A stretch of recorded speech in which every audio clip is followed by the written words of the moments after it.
on. Hi, I'm Bruce Judnick. I represent the Martial Art Collective Society and also the Seiko Shotokai. What you're going to see in this video is something that's actually very special. I hope, and it's actually what it is, it's a gift. It's a gift that was given to Shihan Robertito. Shihan Robertito is a gentleman that became very, very close to the gentleman who he is dedicating this tape to. His name was Bing Phai Lao. Bing Phai Lao was probably one of the most respected, if not the most respected martial artists in the Hawaiian Islands, and for that matter, around the world. He was a person that believed in the scholar-warrior idea. And especially through his last days, Bing became very much involved with trying to see that the arts get saved. He would contact me several times and also worked on behalf of the Martial Art Collective Society, which is an organization of organizations. Bing was a senior to everyone in that society. We lost him 2 years ago. Bing Phai Lao, towards his last days, entrusted a very dear friend and also one of my top practitioners, Robertito, was saving the form of Tai Chi that Bing Phai Lao did every day. This form is a form that is being used and will be used now out of respect for Bing Phai Lao in the Koshiru system, also in many of the other organizational systems out of respect for Bing Phai Lao. The one that will see that these teachings take place is Shihan Robertito. He is the one that was entrusted with the form by Bing Phai Lao. This is to Bing. Now,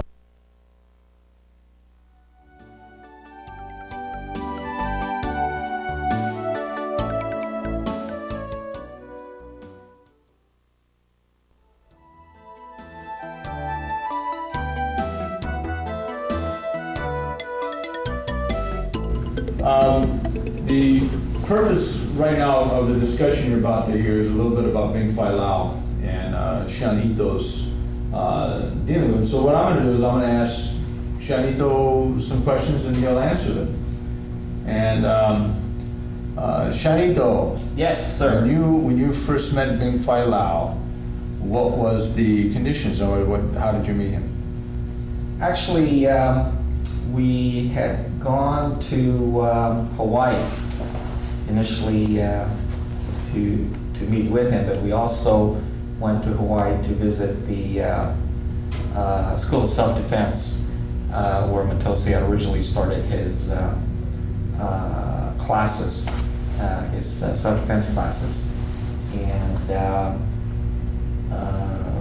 we met Bing there, and we also were there with a bunch of other martial artists from the East Coast.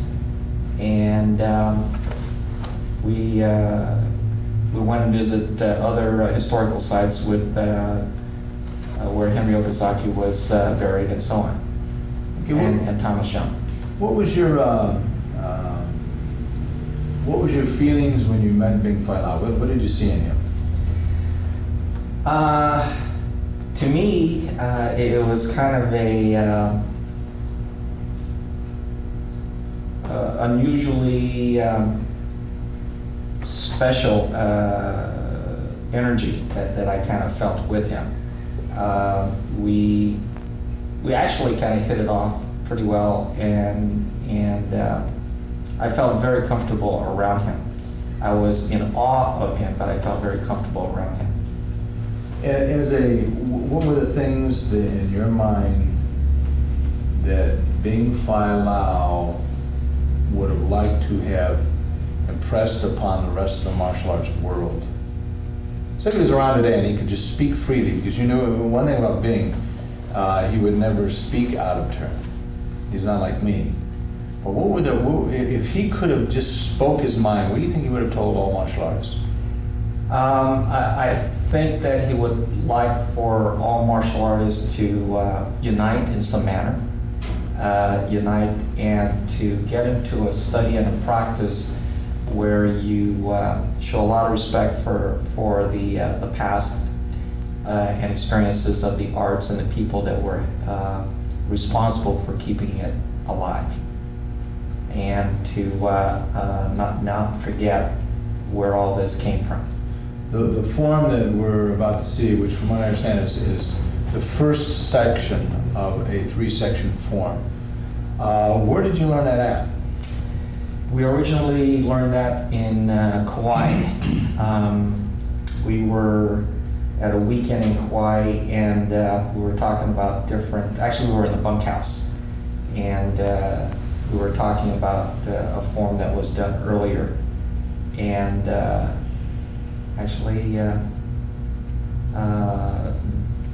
there was Helen Yamaguchi was asking if anybody knew a little bit of Tai Chi, and then Bing looked at me and he goes, "Would you guys like to learn the first part of Tai Chi form?" And I said, "Yes," without hesitation, "Yes." So we learned it right there in the bunkhouse, first part. Bing Fai Lao took a great interest in the martial arts over the last, probably what was it, the last 4 or 5 years? Yes. And what was that interest geared towards? Unification. For some of the old timers and different art forms and stuff to kind of get together and try to band together and try to preserve the arts. Do you have any comments to make pertaining to the late Bing Fai Lao and about Bing Fai Lao? Yes. In the last year of his life, when I went back to see him when he got ill, I did perform the full form, all 3 parts in front of him to show that I did keep my promise that I was going to continue to practice it. And at that time, he asked me not to just continue to practice the form, but to teach the form. And I promised him that I would. So this tape, or these next 3 tapes, are a way of doing that? Yes, this is dedicated to Bing Fai Lao. Okay, thank you, Robert.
What I like to do here next is to just get those of you who have never done a Tai Chi form before, some of the things that you like to do is first try to loosen up and relax a little bit.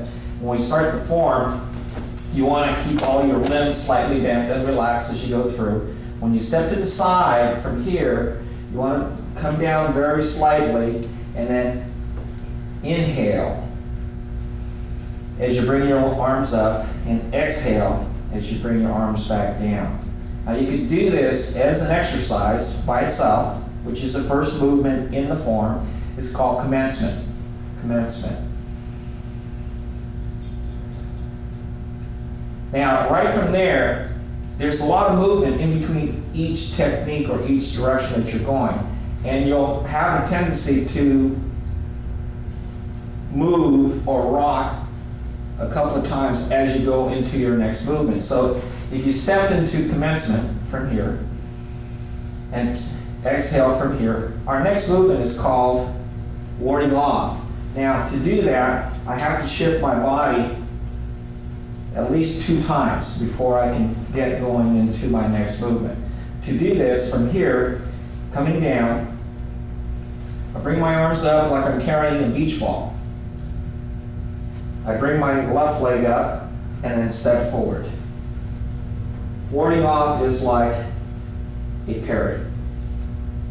All right? Now this motion can be repeated and repeated as an individual exercise, just like commencement. In the form, you start off with the commencement movement. You're going to do left warding off, and then you're going to go to your right warding off again. All right? So if you take warding off just as an exercise from here, you would shift twice and then ward off until you get the hang of it. And then you could do it same as in the form. So all your techniques that I'm showing you can be done individually in the beginning, just as an exercise by itself, and then connected later when you do the whole form. If you have a problem with one part, then just take the specific part and go over it again. All right. So what I'll do is I'll go through the first 3 steps, which is commencement, and then warding off left, and then warding off to my right. The next motion here is called grasping the bird's tail. Now, from warding off, what I'm going to do is I'm going to start to turn square in front of me here and then bring both my arms together, left palm to the wrist, push off to my right side. I'm going to roll back, shift my weight to the back leg, and then push forward again. All right, so from warding off right, square up, palms to the wrist, push off, shift your weight back, roll your shoulders back, push off again. All right, so we're going from commencement. In commencement, as you step, knees bent, you're going to inhale as you lift your arms, exhale as you drop your arms. And then inhale, and then exhale as you extend your arms into warding off left. Start to inhale, and then exhale. Inhale, exhale, and then roll back. Exhale again as you come in. This next movement that we're coming into is now called single whip. Single whip will be turning back to the front. So from the ending part of grasping the bird's tail, you're going to reposition. You should start looking to the direction in which you will be turning. Whip your arm out into a parry motion. Wrist comes into a flexed posture. Strike with the elbow or with the wrist, and then push off to your left. All right, and I'll do that again. So from here, I'm rolling back, pushing off, looking over, strike, and then push off to my left. All right, so those are the first few steps in the form. The important part of all the movement has to do with your breathing. Tai Chi was developed for health and maintenance, and though it was used to maintain the body, it came from martial arts movements, and I'll break that down later as we go. All right, I'll start again from the beginning, commencement. A lot of the movements will be repetitive once we know what the movements are. All right, that's warding off left, warding off right, square up, grasping the bird's tail, pushing off, and I'm coming back to the front. Single whip, and then push. Next movement is called playing the lute. From this position, look to your left, and this is called white crane, cools his wings. Knee comes up, brush knee twist, strike. And then feet together, playing the lute. Knee comes up, brush knee twist once, knee comes up, brush knee twist twice, knee comes up, brush knee a third time. Playing the lute, brush knee, cross step, back fist, parry, and punch. Left under right, counter grab, push off, turn to the front, apparent closure. And that concludes all the different steps in the first part of Tai Chi Chuan long form, part 1.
All right, what I like to do here is drop back into the one section with single whip and break it down into a little more detail. All right, so from here, from the beginning, I'll go through it again from the beginning. From here, we're coming in, commencement form, and then positioning, going into warding off left, repositioning, warding off right, and then this is grasping the bird's tail, coming back, and pushing off. Now from here, in single whip, we'll be going back to the front. We have to reshift our body weight to the back leg, and then as we come back to your front leg right, you're going to turn and pivot. You're coming in with a parry, hooking your wrist, bringing down towards your hip, and then striking. And then turn to your left, parry, push. All right, so let me go through that again. So, from the end of grasping the bird's tail, I have to reshift my weight back, and then as I come to the front leg, I'm coming in with a parry, wrist, strike, and then push. All right, now from here, we're focusing back again to the front and playing a loop from here. And this can be done with your hands straight out like this or up and down, which could be like a snap motion from here as you, from an attack. Now, this next technique, from playing the loop, is going to go to our left side. And this is one of my favorite techniques. This is called white crane pulls his wings. Kind of a cool move. From here, shift to your front leg, reposition your hands like you're carrying a large ball, and then a parry up and a parry down. All right, so we're here. I'm shifting. My hand position starts to change, and then parry. And do that again. So you're here. I'm shifting. Parry. And then the next move from that position is called brush knee. Knee comes up from here, blocking, parrying, striking. Brush knee, twist, strike. All right, so I'll do that again from playing the loop. White crane, pulls his wings, brush knee, strike. And once more. In fact, let me go back to the end of grasping the bird's tail, and then shift, single whip, push, shift, playing the loop, white crane, pulls his wings, brush knee, strike. And then back to playing the loop again.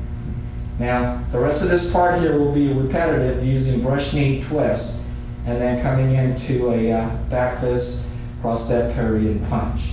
All right, so this part in here, from playing the loop to white crane, is a more difficult spot, so I'll spend more time doing this part here. And then you're coming out. All right, so from here, playing the loop, white crane, pulls his wings, knee comes up, brush knee twist, strike. Knee comes up, playing the loop, and then 3 brush knee, strike. 1, 2, and 3. Feet together again, playing the loop. This is the last one. Strike, you're going to cross step, back fist parry as you step forward, and punch. Left comes under the right, counter grab, pull back, and then shove off and push off again. Face towards the front, left over right, and then this is called apparent closure. This is the end of part 1, but also the beginning of part 2 as we go through.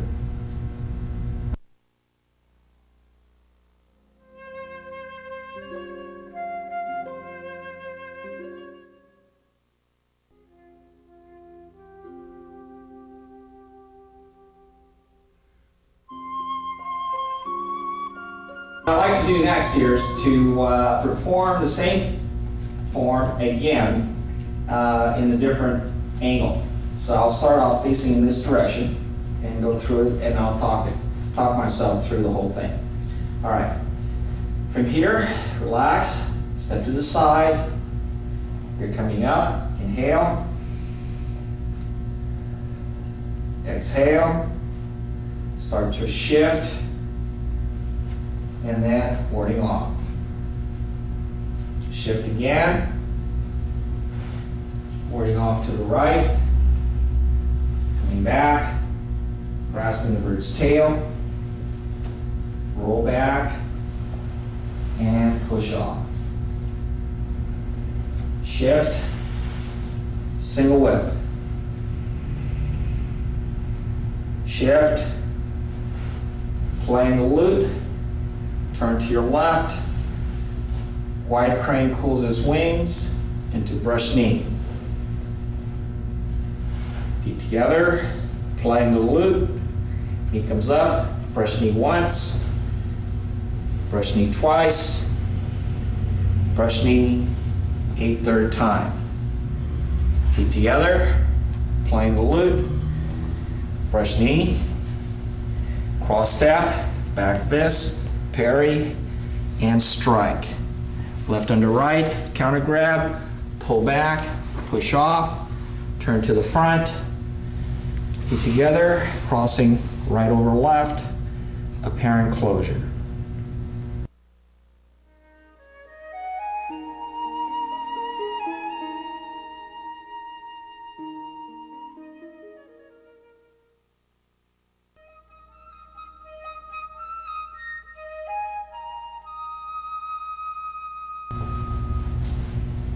What I'd like to do next here is actually have one of my other instructors in Kosho explain some of the applications in this Tai Chi form. And I hope that he'll do